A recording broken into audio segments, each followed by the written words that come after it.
মসজিদে 70,000 ফেরেশতা ইবাদতের জন্য চান্স পায়। প্রতিদিন কয় হাজার? একবার ঢুকে যে বের হয়ে যায় কিয়ামতের আগে দ্বিতীয়বার আর তারা চান্স পাবে না। আল বাইতুল মামুর ওইটা শেষ, এরপরে সিদরাতুল মুনতাহা। কি নাম? সীমান্ত বৃক্ষ। এটা আরো বড়, একটা বিশাল বড় বড়ই গাছ আল্লাহ বানাইছে। ওয়া ইলাইহি ইয়ানতাহি ইলমুল মালাইকা, ফেরেশতাদের জ্ঞান সীমানা ওইখানেই শেষ। এর উপরে কি হয় ফেরেশতারা আর জানে না। ফেরেশতাদের ক্ষমতা এখানে শেষ। সিদরাতুল মুনতাহা, সিদরাতুল মুনতাহার এরিয়া শেষ। এরপরে শুরু হয় আল্লাহুল মাহফুজ, কোরআনের বাড়ি। কোরআনের বাড়ি কই? বাল হুয়া কুরআনুম মাজিদ ফি, এটা মিন দুররাতিন বাইদা, সাদা ঝকঝকে ডায়মন্ড দিয়ে আল্লাহ বানাইছে। আমাদের সবার তাকদীর ভাগ্যলিপি ওইখানে লেখা, কি হবে না হবে। কোরআনের বাড়ি ওইটা, ওইটা শেষ। এরপরে শুরু হয় লা জামান লা মাকান এরিয়া।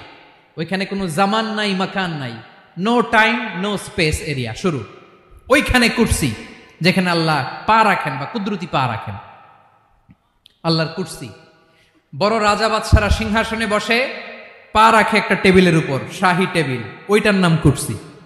আল্লাহ বলে ওয়াসিআ কুরসিয়ুহুস সামাওয়াতি ওয়াল আরদ। আল্লাহর এই কুরসিটা এতক্ষণ যা বললাম এই সবগুলোর চাইতেও বড়।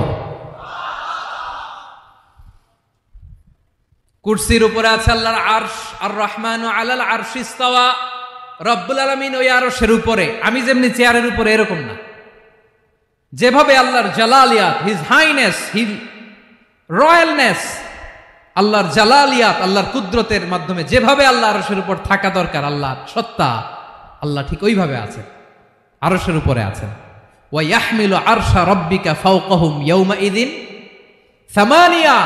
কিয়ামতের দিন আল্লাহর এই আরশটা 8 জন ফেরেশতা বহন করবে।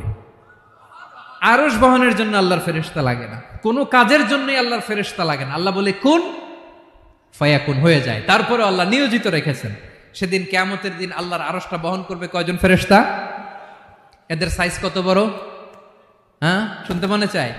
বিশ্বনবী বলেন ইন্না মা বাইনা শাহমাতি উযুনিহি ইলা আতিকিহি মাসিরাতু 700 সানা। বিশ্বনবী বলেন ওই ফেরেশতার সাইজ আমি দেখে